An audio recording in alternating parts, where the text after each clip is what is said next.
All right, welcome everyone again to the Media Center here at Mizuho Americas Open.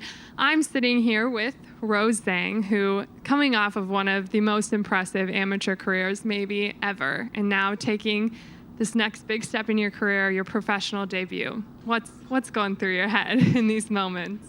Safe to say that the last 48 hours have been incredibly chaotic, but I'm enjoying every single moment. Everyone's been treating me so well, and they've guided me through the ropes of professional golf a little bit. And I've just been really thankful to be out here, be on this platform, and this is something that I've dreamed of ever since I was a little girl. So I'm here now, and it's been incredible.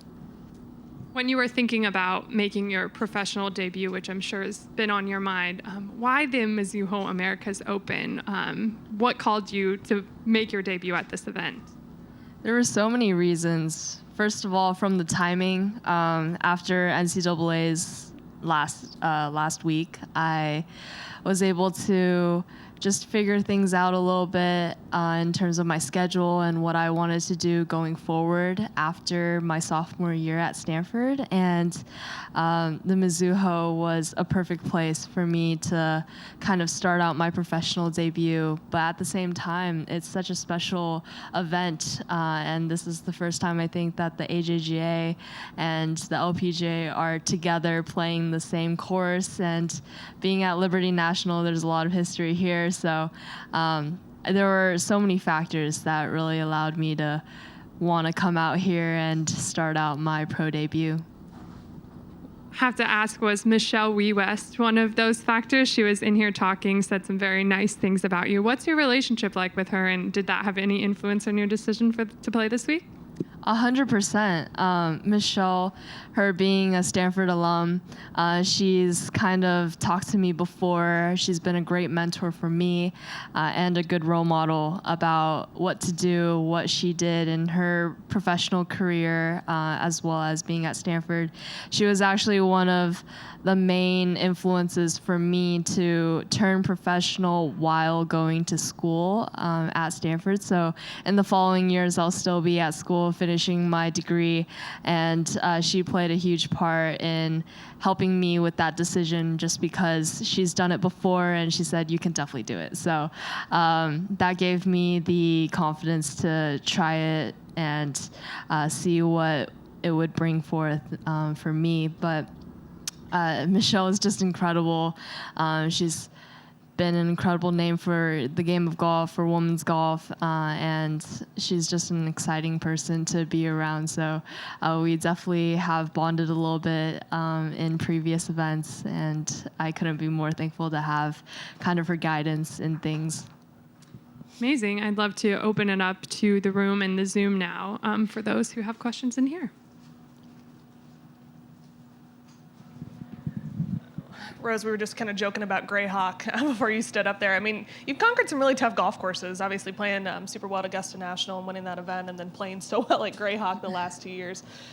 Does any of those experiences at those big name golf courses really prepare you for a week like this? Certainly. Those are one of the biggest stages that you're going to be playing at on a collegiate level and an amateur level. So there was a lot of media at Augusta. There were a lot of media at NCAA's. And that kind of prepped me for what I need to work on, what I need to do or balance things out when I'm playing golf, as well as doing media. So being here at a professional level now, there's certainly a lot of factors that are very similar to what I experienced those 2 weeks, and it allows me to balance my schedule a little more, balance my mind a little more before I go out and play.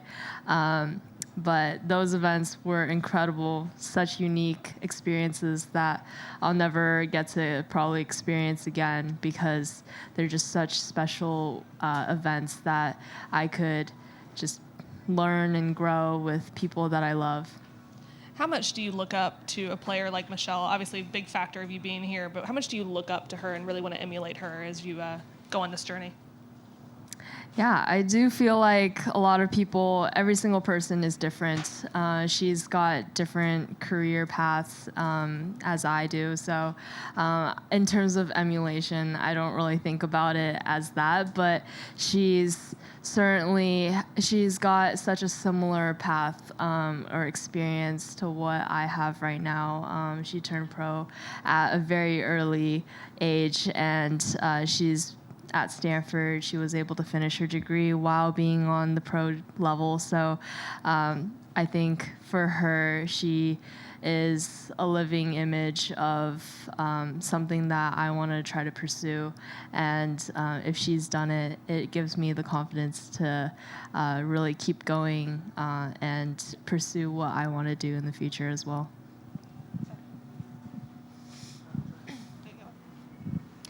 This is the first big transitional period you've had since you started playing college golf. Has your idea of how you want to impact the game evolved since you've matured? Has it evolved? Yeah.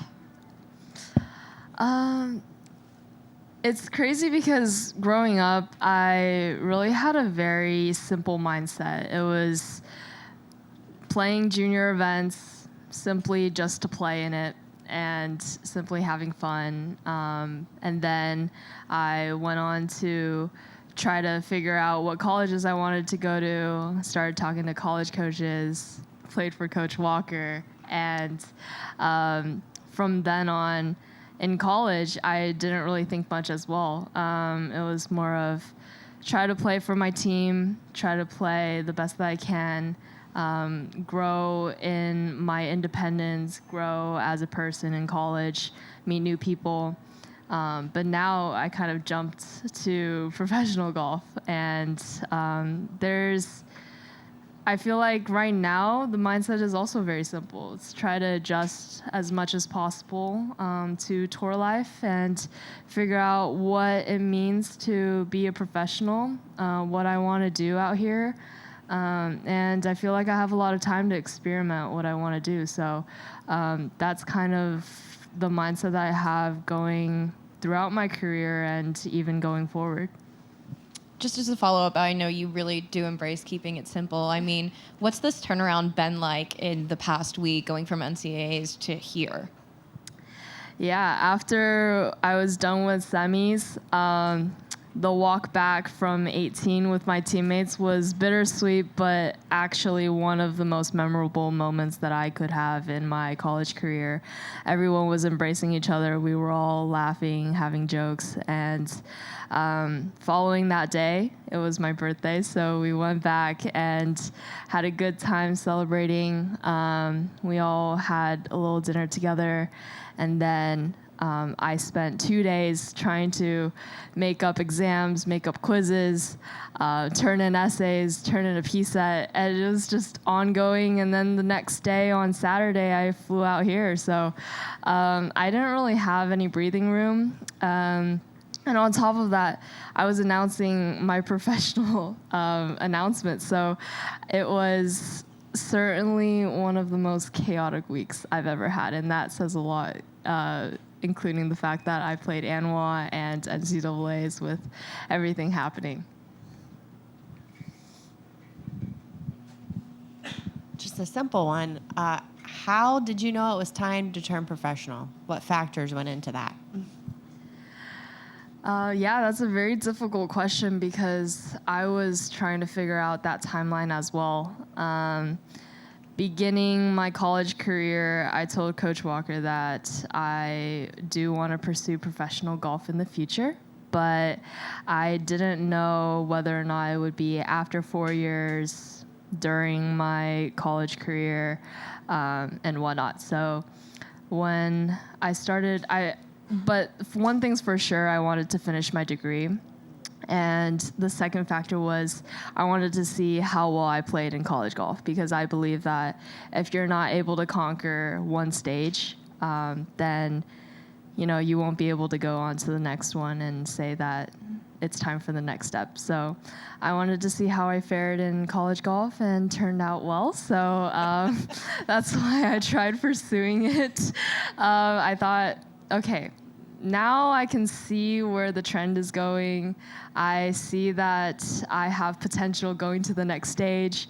Therefore, I think it's time to make a plan. And first year of college, didn't think about it at all. I was like, okay, just finish college, finish the first year, figure out what you are as a person.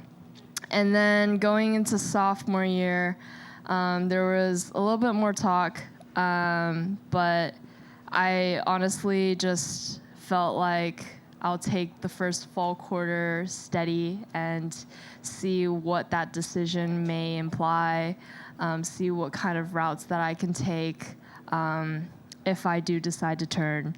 And then I've had great support people around me who have played huge factors. My family, my agents, my coaches, all of them have put their input in me, and I've taken their considerations and their logic of things very seriously. And from there, I ultimately wanted to make a decision that would work out well for me. So I think just following throughout sophomore year, battling the decision here and there, but made out to be a very good one. I felt like it was time for the next stage. Regardless of what happens on the professional level, I'll still be at school and finishing out. So I think the logistics part of being able to go to school while being a professional also played a huge role in me deciding to turn pro. When do you hope to graduate with that in mind? No idea. Stanford's not exactly an easy place for academics. I've tried to take it a little more relatively chill. I would like to take classes in the fall. Winter's kind of our off season, I guess, in golf, so I'll be able to take more classes there, and then spring quarter is kind of a speed run, so I'll just take a leave of absence and continue that route until I graduate. And just one more, you've done so well winning when you had all the expectations on you and you were supposed to win. How do you do that? Like, how do you overcome overwhelming moments when you have so much pressure, or do you feel that?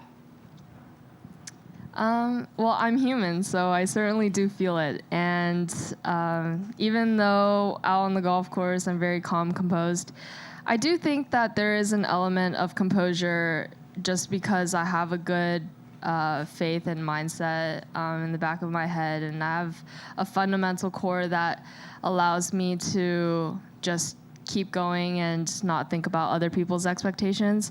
Growing up, my family and the people around me have given me high expectations for what I should do as a person, not just as a competitor or as a golf player. So I kind of fall back towards those morals and who I am as an individual. And that allows me to go out there on the golf course and think, okay, today's another round of golf. I'm going to need to do what I need to do on the golf course, but if it doesn't work out, I still have a lot of things going for me in actual life. So with that in mind, you know, a lot of people do expect me to play well. They expect me to win. And if I do win, they're like, oh, she was supposed to. But I would say, you know, I take it as a compliment. They think that I have the ability to go out there and win every single time. So, you know, might as well just try and see if I can live up to those expectations. But those expectations aren't the biggest things on my mind. I have people around me who really keep me grounded there. Thank you. All right. I do have one on the Zoom. Kent, can you go ahead and unmute yourself while we pass the mic around the media center? Rose, what was the process like to put your schedule together for the starts you have on tour this year? The process. Well, that I had a lot of conversation with my agent, Kevin, and we've tried to figure out what would work best for me, especially with me not understanding what tour life really is like. I mean, you're living day in, day out on the golf course, you're traveling, and that's a huge part of just playing professional golf is the aspects that are not golf related. And so I was trying to figure out, what events would even accept me as a player. And thankfully, I had a couple of sponsor exemptions lined up for me, and Kevin has done amazing with Excel, just giving me places to play, and I was able to rack up 8 starts in total, which was super, super nice for me to just have a summer that I can just full on play and experience. And then I'll be playing 4 majors as well, so that's honestly a super exciting experience to have for this summer. What are you hoping to accomplish over the starts that you have this year? I don't really have any expectations in terms of performance. It's more of understanding what I need to do as a professional, how to take care of myself, how to take care of my golf game, seeing what works well for me when I transition over to every single event that I'm playing in. Because I think the LPGA Tour, the struggles that a player has mostly pertains to the lifestyle and the entire dynamic of playing golf as a career rather than just a hobby.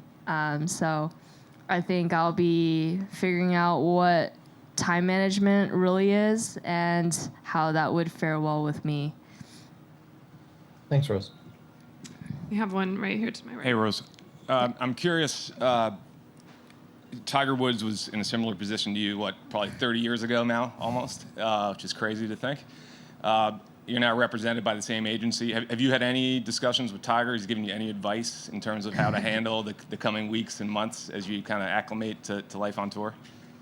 I've never had any explicit advice from him, but I would say his presence itself honestly says a lot.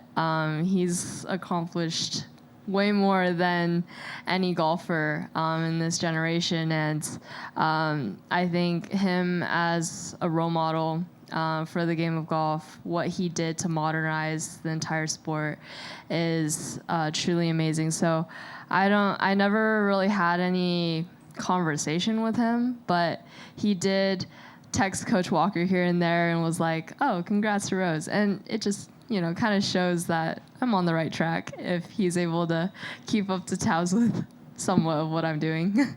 So you two have never met? We've met twice, and it was all shaking hands and then taking a pic. That's it. Second question, I read recently, you sort of said that you feel like the players out here don't know who you are. It feels like everybody in the golf world now knows who you are. Do you still feel that way when you're out walking the range or just out kind of mingling with players? It's actually incredible to see. I don't know if it has anything to do with just the AJGA, but I came out here on Sunday afternoon, and I saw so many of my friends that I grew up with from junior golf. I saw Lucy, I saw Mega, my teammate, and saw Alexa Pano. It's just all these people that I grew up with, I just immediately saw them, and it's been a really relieving moment, I guess, because everyone on tour is kind of the people that I've played junior golf with. And I don't know. I think that now I don't know if everyone knows me still, but I think that, somewhat I have people who are familiar faces to me, and I'll be able to kind of grow alongside them and also just catch up with them. We have another What's the here. hardest class you took at Stanford? CS 106A, currently and still trying to grind in that class. It's been a little unfortunate for me. I'm not a CS major. We'll never code again after this class. But it's weird because I'm a communications major, yet every single person around me are either STEM majors or CS majors. So I don't know. I don't know how they do it. Rose, congratulations on all your success at the junior, amateur, and collegiate level. It's been an absolute joy watching you develop as a player and a person. You've gone from mentee to mentor overnight. What advice would you give the girls here playing this week? It's so crazy to think that, I played AJGA 2 years ago, and now I'm here playing in the same event, but as a professional. I would say even the girls now, like I know a lot of them, and they're competing in this tournament as an AJGA Invitational. I would just say, you all know what you are doing. I'm just enjoy every single moment. Junior golf is really where you get to have those deep friendships from across the nation. And it's a little bit different from collegiate golf because you're always a part of a team in college golf. But when you're in junior golf, you get to meet so many different people from different nations and different states. Just enjoy every single moment you have with them. There's so many AJJ activities after the rounds where you can bond and grow together as friends. So really just taking in every single moment and understanding that this dynamic isn't the actual real world is something that I would want them to take away. And also playing at Liberty National, they'll be able to play this course alongside so many of the LPGA pros. So you'll be able to test your games against the best in the world. And that's kind of how I grew and wanted to become an LPGA player, was just being able to have these experiences and play alongside them. So take in every moment. All right. If that's all the questions in the room, I'll close off with this. Now that you're a pro, about to make your first start on the LPGA as a pro, is LPGA membership a goal of yours, and is that at the top of your mind at all?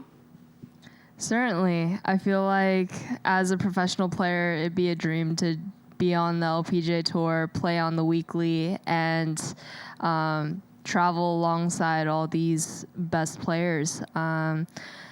I don't know if just getting the LPGA membership is forefront on my mind, because I still have a lot of events coming up that require my full attention.